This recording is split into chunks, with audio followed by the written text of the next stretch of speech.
Kadapa corporation mayor పదవిపై TDP కుట్రలు కొనసాగుతూనే ఉన్నాయి. తనకు కుర్చీ వేయలేదనే అక్కసుతో కడప ఎమ్మెల్యే మాధవిరెడ్డి చేస్తున్న కుతంత్రాలు తారాస్థాయికి చేరాయి. ఎలాగైనా వైఎస్ఆర్సీపీ పాలకవర్గాన్ని దెబ్బతీయాలని అసత్య ఆరోపణలతో తొలగింపు ఉత్తర్వులు తెప్పించారు. దానిపై హైకోర్టును ఆశ్రయించే లోపే వేరే వారిని మేయర్ స్థానంలో కూర్చోబెట్టాలని విపరీతమైన ఒత్తిడి తీసుకొస్తున్నారు. కడప కార్పొరేషన్లో మొత్తం 50 డివిజన్లు ఉన్నాయి. స్థానిక సంస్థల ఎన్నికల్లో 49 డివిజన్లలో వైఎస్ఆర్సీపీ ఘన విజయం సాధించింది. మిగిలిన ఒకే ఒక్క డివిజన్లో టీడీపీ గెలిచింది. అయితే కూటమి అధికారంలోకి వచ్చాక కార్పొరేషన్పై పెత్తనం కోసం కడప ఎమ్మెల్యే మాధవిరెడ్డి అనేక కుట్రలకు తెరలేపారు. గౌరవంగా వేదికపై కుర్చీ వేస్తే కార్పొరేటర్లని నోటికొచ్చినట్లు తూలనాడారు. దీంతో నిబంధనల మేరకు ఆమెకు కుర్చీ సభ్యులతో పాటు కిందనే వేశారు. ఇక వేదికపై కుర్చీ కోసం ఆమె చెయ్యని రాద్ధాంతం లేదు.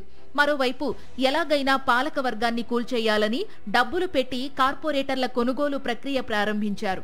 ఎంత చేసినా కేవలం 8 మంది మాత్రమే వారి పంచన చేరారు.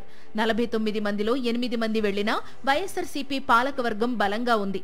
దీంతో అక్కసుతో మేయర్ సురేష్ బాబుపై ఎమ్మెల్యే మాధవిరెడ్డి స్వయంగా ఓ ఫిర్యాదు చేశారు. అసలు మేయర్కి తెలియని అంశాన్ని ఆయనకు ఆపాదించి మేయర్ను తొలగిస్తున్నట్లు 3 సార్లు ఉత్తర్వులు తీసుకొచ్చారు.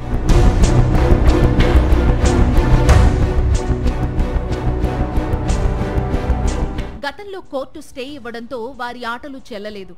అయితే కోర్టు స్టే ముగియడంతో మళ్లీ అదే ఆదేశాలను తీసుకొచ్చారు. మేయర్ను తొలగిస్తున్నట్లు ఉత్తర్వులు అందించారు. వెంటనే మేయర్ సురేష్ బాబు హైకోర్టును ఆశ్రయించారు.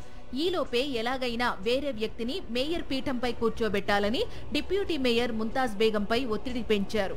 ఇంకా మేయర్ను తొలగిస్తున్నట్లు ఆదేశాలు వచ్చి కనీసం ఒకరోజు కూడా కాలేదు. వెంటనే మేయర్ స్థానంలో వేరే వారిని కూర్చోబెట్టాలని ప్రయత్నాలు ముమ్మరం చేశారు. దీనివల్ల కోర్టులో మేయర్ సురేష్ బాబుకు ఎదురు దెబ్బ కొట్టవచ్చని టీడీపీ కుట్రలకు తెరలేపింది.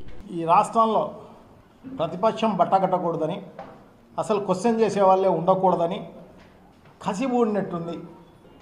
అవకాశం ఉన్న మేరకు పదవులను తీసేసే కార్యక్రమం దానిలో భాగంగానే మా కడప మేయర్ను కూడా అదే విధంగా తీసేసే కార్యక్రమం జరిగింది.